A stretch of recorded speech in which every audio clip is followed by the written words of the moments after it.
held on the 19th of June 2024. I can see that we have I have apologies from Councillor Bradley. I can see that we have present Councillor Brogan, Brown. I have apologies from Councillor Kalikas. Councillor Cowan, I can see that you have now joined online. Also present today are Councillors Cowie and Fulton. Councillor Lennon. I'm not seeing you present. Also present today are Councillors Loudon, Nugent, Ray. Councillor Walker? I'm not seeing you either. We have a number of officers in attendance, and with that I'll pass you back to the Chair to commence today's business. Thanks, Chair. Thank you. OK, we'll move to item 1 on the agenda. Any declarations of interest? Roberts? Thank you very much, Chair. It's not a declaration of interest as such. I'm advised that's not necessary, but with regard to item 4, I want to put on record that I'm the chair of Rutherglen 900, the organisation referred to, which is leading on the celebration of the Royal Borough's 900th anniversary, and because there's many things talked about in that as well. Could I say also, I might have to leave the meeting slightly early due to grandparent duties. Sorry about that. Not a declaration of interest as such. Thanks for both of the comments, Robert. Thank you. OK, Margaret Cowie? Yeah, I'll just follow suit with Robert. I'm also part of Rutherglen 900. I'll not declare an interest, but I'm part of that group. But I will declare an interest in agenda item 6, the police scheme grant application. I filled in the form. That's great. Thanks, Margaret. And Andrea? Yeah, I'm just joining in just to say that I'm also involved with Rutherglen 900 as part of the steering group. Thanks. Great, thanks, Andrea. OK, we'll move on to the minutes of the previous meeting. Any questions or comments on the minutes? OK, I'll move them as a correct record. Can I have a seconder, please? Thanks, Margaret. OK, item 3 on the agenda for noting is an update from Tommy Kay, Group Commander from Scottish Fire and Rescue Service, and it's a performance and activity report for 23-24. Tommy. Good afternoon, Chair. Good afternoon, everyone.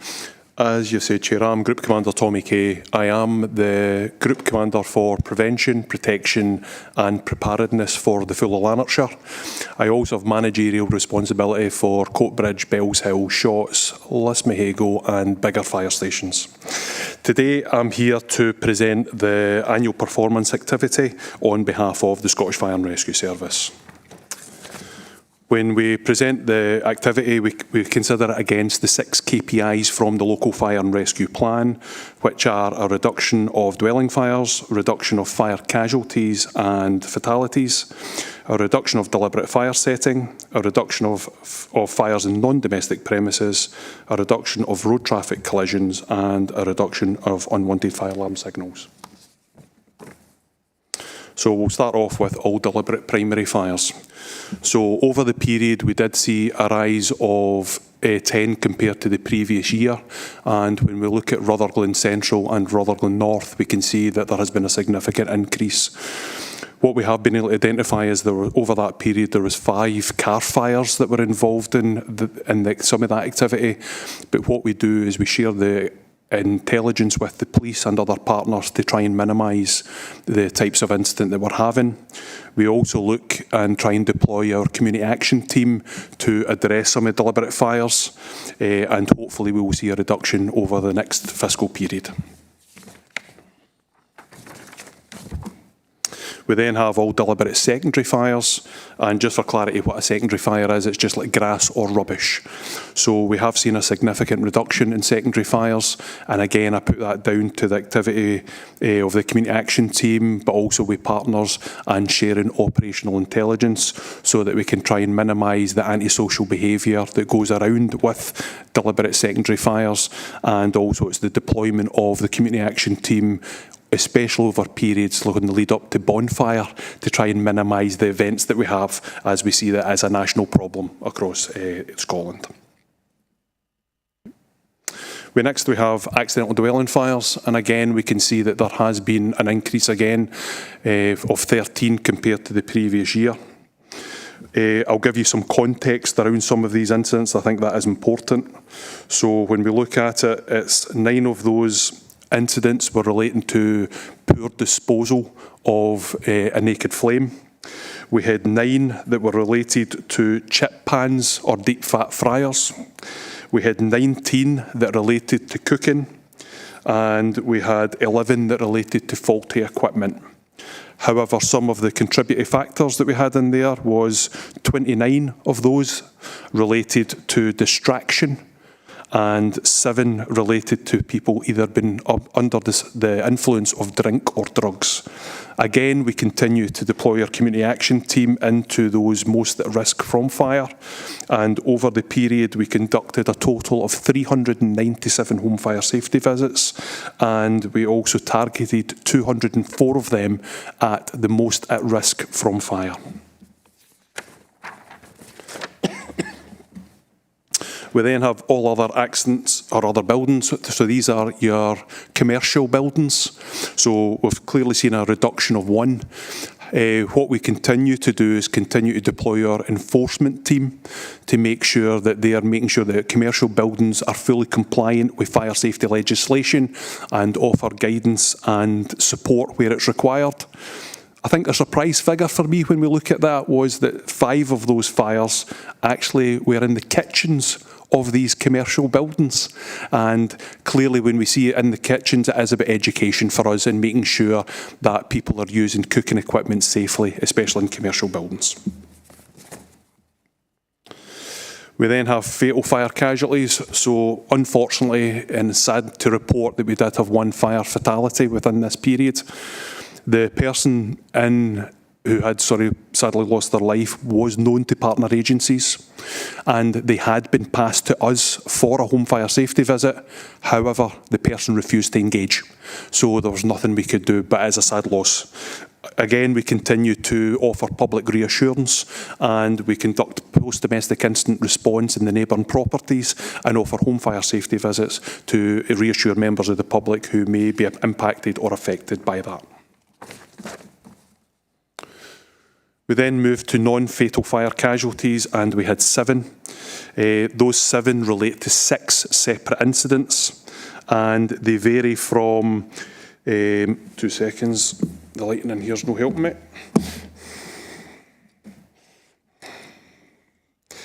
4 were given oxygen on the scene. 3 went to hospital with severe injuries. 2 went to hospital and appeared to be slight, and 1 person required to be rescued over the period. Again, we continue to deploy our CAT team and firefighters to offer post-domestic incident response to support reductions in that area. We then have special service road traffic collisions. We have seen a slight reduction, but that's the national picture. I'm Joint Road Safety Lead from Prevention across Scotland, and the national picture is that we are seeing a reduction on the 23-24 figures, but it's looking like now that we may see a slight increase again this year. Again, we continue to work with partners like the Police Roads Department and looking for opportunities to intervene before it gets to the point of accidents. However, what I can tell you is that most of the accidents that occurred in that period were on the M74. We then have special service fatality, or special service fatal and non-fatal casualties. Again, looks like a pretty negative figure when you see the 30 there. However, this is actually about the greater work that we are now doing out with what would be considered as the traditional role of the fire and rescue service. So this is where we are helping force entry for the police. We're also helping force entry for the ambulance service, but also when we're there, it's about us offering CPR to members of the public. So it's about the greater worth. So as we move forward, you'll probably see that figure continue to increase, but it's about the greater worth that we're providing to the wider community. Next, we have UFAS, or unwanted fire alarm signals. So we can see there's a significant decrease in this, but that relates to the policy decision that we took on the 1st of July last year, where we stopped responding to non-domestic premises, so anything that wasn't a sleeping risk. We are clearly seeing the benefits of that from an organisational point of view, where it's freeing us up to attend what could be considered as real emergencies. We're also seeing the benefits of reduced blue light journeys and the risk that that poses, one, to the fire and rescue service, but also to members of the public. We're also seeing an environmental reduction because we're not flying about in our big red fire engines polluting the environment. So there's additional benefits, and also it's given us the opportunity to continue to train our staff and make them the best skilled firefighters that they can possibly be. Okay. That covers the main body of the report, Chair. However, in addition to the report, I would just like to mention some of the other work that we've been involved in. Over the period, we've conducted 160 separate engagement events. They can range from school talks, whether it be in relation to water safety or road safety.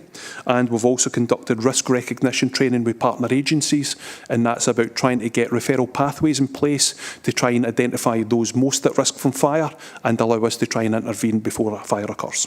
Thank you very much. Thank you for the presentation. Okay, we'll open it up to questions. Okay, Andrea. Thanks. Thanks very much, Carol. I've just got a couple of questions. The first one is about follow-up visits, after a house fire. And I know that you do that you go back and you give advice, to prevent further fires. I just wondered, do you sort of maybe chap the doors of the whole street? It seems to me an ideal opportunity if there's been, unfortunately, if there's been a fire in the street, that it would make people more aware and a wee bit more maybe keen to interact with you and to engage. So that was just one question, just, do you do that? And my second question really is, why do the fire brigade have to go and gain entry for the police? I mean, if the police not get big size 10 boots that they can kick at a door? It just seems to me that to take firemen or firefighters, to take firefighters, to basically, gain access on behalf of another service, that doesn't seem like an efficient use of firefighters' time. Thanks. Thank you very much for your two questions. So I'll start with the first one, which relates to incidents after we've been to house fires. So we absolutely target the street, and where we believe it's wider than that, we do go wider. And if I reflect back on a post-domestic incident response, which we call it, in Cumbernauld recently, we targeted 2,000 houses after a fatal fire. So we don't just try and just go very small. We go with what we believe is appropriate for that occasion. In relation to your second question, it's down to building construction. So the days of walking up and kicking a plastic door in are gone. So a lot of your doors are now composite doors, which require quite a significant bit of force. It requires quite a significant bit of training. And we've got the equipment, we've got the training. So we're probably better placed to do that. And also it means that if we're concentrating and we've got that skill, it saves maybe a police officer trying to do it and maybe getting hurt and actually losing them to do what is their routine job, if that makes sense. Yeah, it does. And I appreciate that you've got the equipment and the skill set. I just think it would, and it's not a criticism of you, obviously, it's out with your remit. I think it would just be a better use of time if they trained the police to do that. That just seems logical to me, but that was my questions. Thank you.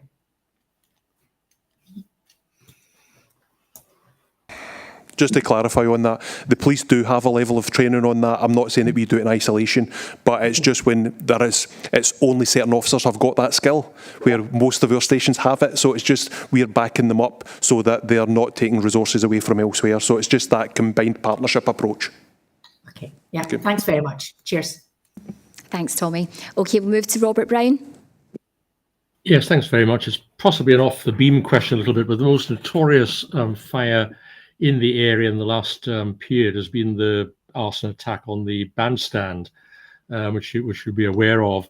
Now, obviously, it doesn't fit into the fatal accident sort of risk to public life and things like that category, but it's obviously been something which has caused a lot of concern in the area. On the assumption we can manage eventually to redo the thing, are there things that the fire brigade offer in this situation to prevent it happening again? I'm conscious that we had the Glasgow School of Art got burnt down, and then it was being repaired and got burnt down again. So it manifests we don't want to go in that direction. It's maybe a bit off beam for the question, but I wondered if there was advice the fire brigade could give on that sort of situation to appropriate council officers. I think first and foremost, it's about actually folk not setting fire to it in the first place. So for me, it's about making sure that we provide prevention work to try and stop people setting fire to things that they shouldn't be setting fire to. And then we absolutely have a dedicated fire safety enforcement team who provide fire safety guidance and support to planners, to builders, if they're going to be rebuilding buildings, that we will provide relevant information to them. However, the only time that our fire safety legislation kicks in is when the building becomes occupied. Up to that point, it comes under the construction design and maintenance regs, so it's still within building controls remit. Aye. Thank you very much. That's helpful. Okay, any further questions? Okay, thank you very much for the presentation today. I appreciate your time. Thanks for the update. Thank you. Okay, we'll move to item 4 on the agenda. So this is for decision, and it's an update from Alison Brown on Rutherglen 900 cultural programme. Alison. Thank you and good afternoon, committee. This report provides an overview of the proposed Rutherglen 900 programme, along with the council's involvement with that programme. The 900th anniversary of the Charter of the Borough of Rutherglen is going to be taking place in 2026. A steering group has been formed, and I know of a number of councillors involved with that steering group. And the programme is not just a celebration, but it also seeks to leave a lasting legacy for the wider communities. Clyde Gateway Urban Regeneration Company has committed £65,000 to the programme over a 2-year period. Details of the proposed role of the coordinator is set out in paragraph 4.1, and that coordinator is very much going to be tasked with supporting the steering group, but also developing the programme, and it will be developed through extensive consultation with the community, ranging from school groups to the older generation, and I know that those conversations have already been taking place. In section 4.3, we've set out there the timeline of tasks that is proposed to be undertaken, and you can see from that tasks are identified right through from this year through next year, and obviously developing and actually the celebration in 2026. We've also set out there an indicative programme of activities and consultation with a wide range of stakeholders. It's proposed that the coordinator is appointed on a part-time basis, and this would initially be for 2 days per week during 24 and 25, and then 3 days per week during 2026. As I've said earlier, Clyde Gateway have identified £65,000 towards the programme, and it's proposed that the council makes a contribution from the Shared Prosperity Fund towards this coordinator's post. It's intended that the coordinator is appointed and recruited by Clyde Gateway, so that would not be appointed or recruited by the council, but instead we would be making a contribution to Clyde Gateway for that. It is envisaged that projects may emerge looking for funding support as the coordinator develops the projects and the initiatives over the next 2 years. And we as a council will do everything that we can to try and seek external funding opportunities for those projects. So with that, I just take you back to the recommendation and ask committee to approve the council's involvement in Rutherglen 900. I'm happy to take any questions. Thanks, Alison. Very welcome report, and good to have the expertise of Clyde Gateway on board. We'll just open it up to questions. So, Robert. Yes, it's not really a question, it's really just more a comment and maybe an update to some degree. First of all, I'm very grateful to both Clyde Gateway and to the Council for the element of support that's coming in on this one. I think it becomes clear as we go forward that staff support on a big enterprise like this is very necessary if we're not all to have nervous breakdowns along the line. So I think it's hugely important we actually move into the next phase, if you like. We've had a phase of ideas and discussion and developing one or two things. And I think the next phase is really the staff support that this begins to provide.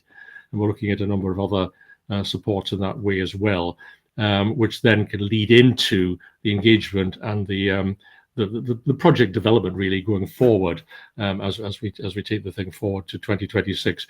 I'd like to make the point, if I may, that this is probably the single biggest opportunity there will be in Rutherglen to publicise the interest in, the identity with, the achievements of the Royal Borough, to leave a bit of a legacy in terms of capacity building and groups and organisations and artistic and sporting endeavours as well.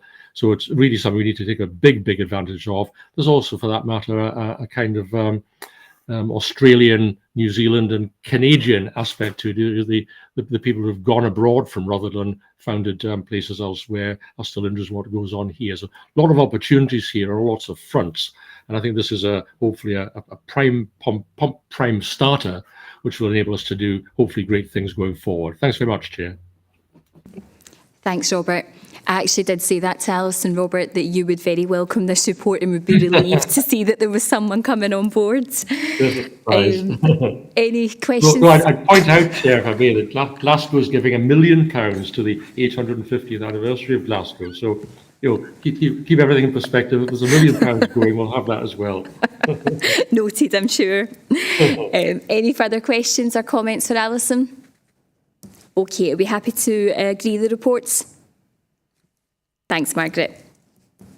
Okay, we'll move to item 5 in the agenda, community grant applications.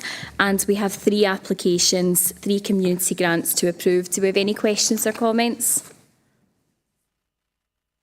Okay, we're happy to agree the reports?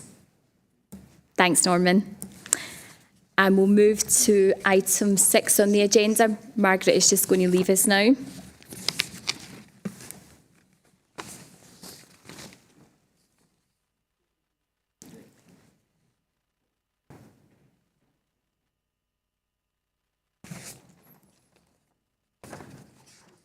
Okay, so item 6 on the agenda is requesting approval of the Play Scheme grant for Fernhill Kids Play Scheme. The amount is £660. Do we have any questions or comments? No. Okay, we're happy to approve the report. Thanks very much, Norman. Okay, we have no items of urgent business, so thank you for your time today. I'll see you all soon. Take care.